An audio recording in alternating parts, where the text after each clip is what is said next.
Dolce & Gabbana was founded in 1985 by Domenico Dolce and Stefano Gabbana.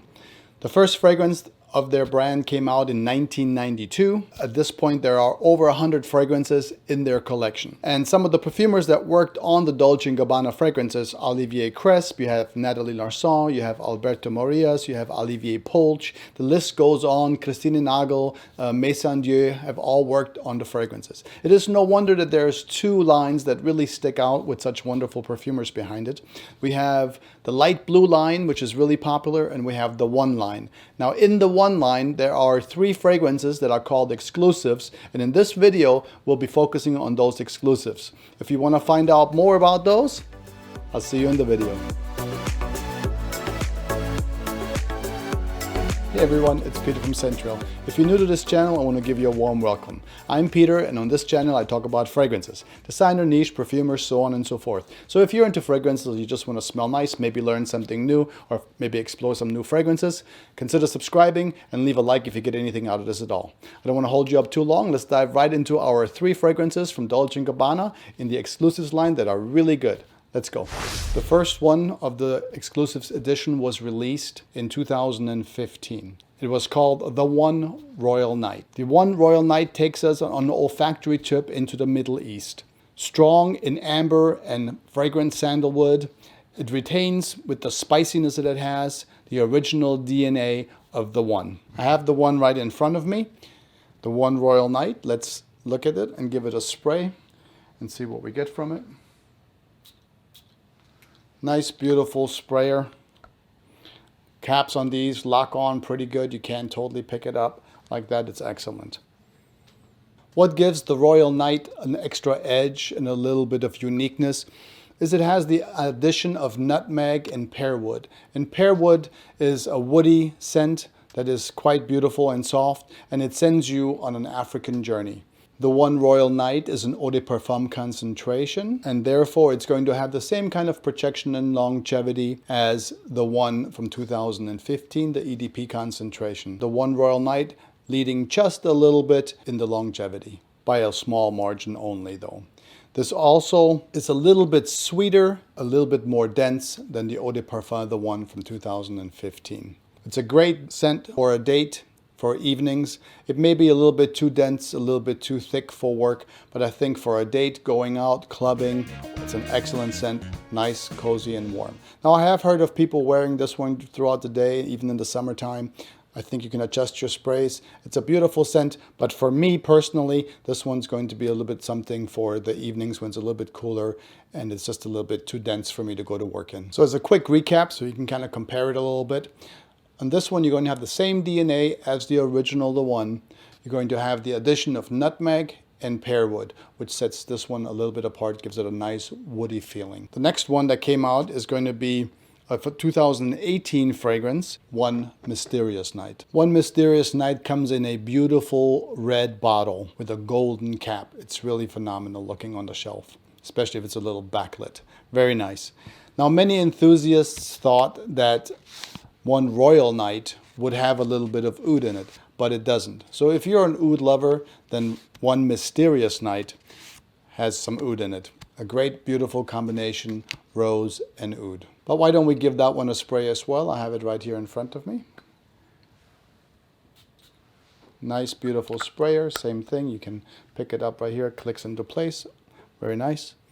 So what you get immediately along the rose and oud combination, which is, by the way, very popular in perfumery.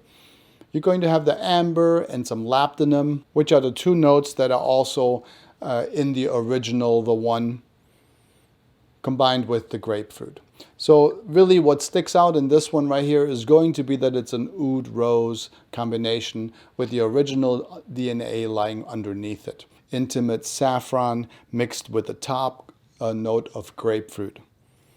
Beautiful, a little floral. I think it's very unisex until it starts to dry down, and then you will have the original DNA of the one. And of course the longevity and all that is going to be the same thing as with the other one. It is an eau de parfum concentration. Although this one, I think that the projection is going to be just a little bit ahead of the one, or even the Royal Night. So in the Royal Night, it was a little bit more the longevity that stayed around a little bit longer. In Mysterious Night right here, it's going to be a little bit more of the projection. The rose and oud is just a little bit lighter, and so it travels just a little bit more, and it's going to project more. However, I think that this one you could wear at any point. You don't have to like restrict yourself to the evenings. You know, 1-2 sprays, maybe 3, and you can really wear this one just about any time. And the latest one in 2021 from Dolce & Gabbana is Luminous Night. It is a beautiful blue bottle. Dolce & Gabbana tries to capture a moment in time. This time it's the magic of a starry Arabian night. Personally, I think they could have used this one and completely made it its own. It barely smells like the DNA anymore from Dolce & Gabbana, the one. The only notes remaining in this one are going to be the amber and the basil. Everything else is completely different. And when you first spray this one, it is a very beautiful, soft scent, reminiscent of a night with stars in the Middle East. Let's give it a spray. Same sprayer. Luminous Night is going to start out completely different than the other two. In this one, you're going to have a stronger peppery open. You have some bergamot in this one and a little bit of basil at the very top. The beautiful nuance of this fragrance is that as it starts leaving the freshness of the top notes, it dives into a date. It has some dates in the middle. And as the date sort of takes over the top note, leaving the freshness behind, it starts moving only right back into freshness with a mildly peppery scent of sage with the backdrop of the floral geranium. And it kind of goes round and round and round, fresh and warm and cozy, fresh, warm and cozy. And as the fragrance even dries down further, you have a little bit of an incense, a little smoke come out through the bottom, so it gets deeper. It is a quite beautiful scent, completely could stand on its own. Very well done. So to sum it up real quick, the Royal Night is going to have the pear wood and the nutmeg in it. You move into the Mysterious Night and you're going to have the saffron, the oud and the rose combination. And as you move into the Luminous Night, you're going to be a little bit brighter at the very top. It's going to have some pepper, it's going to have some basil, it's going to have some bergamot, and then it's going to dive into some dates as it gets lower, and even has some incense at the very base. And of course you can wear Luminous Night because of its lightness and brightness. You can wear this one just about any time. Evenings, daytime, you can even wear this one to work. I think it is perfectly fine. It's a little bit, you know, more on the datey side, obviously, because it is a flanker of the one. But if you're a person that people know that you always wear fragrance, I think this is going to be completely fine. As far as projection is concerned and longevity, it's going to be right along the lines of the EDP, the original EDP. It's not going to project more or stay longer. It's not going to project more than this one. This one is the one that's going to project the most. As far as longevity is concerned, they're all about the same. I hope you got something out of this. I enjoyed spending time with you. If you got anything out of this at all, you know what to do. Love, like, share, all those wonderful things. I'd love to have you on board. I want to thank you in advance. Until next time, I want you to take good care of yourself. Always smell nice, and I will talk to you soon. Until then, Centrail.